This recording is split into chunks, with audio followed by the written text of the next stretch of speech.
supposed to do this. Come with me.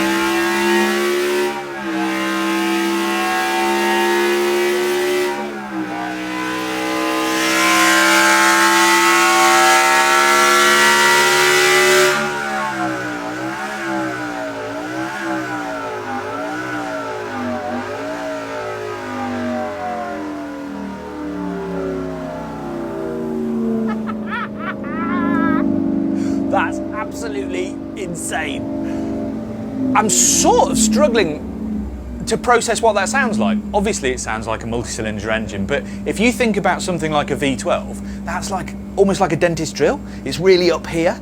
This is a V16 and it's almost got two notes going at the same time, so it's quite bassy.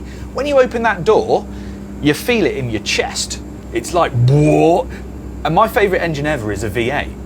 I'm not too keen on V12s because I think they're a bit too toppy. This is like a blend of both of them. Sort of that offset V8 thlub, but then got F1 vibes. That is a proper sounding motor.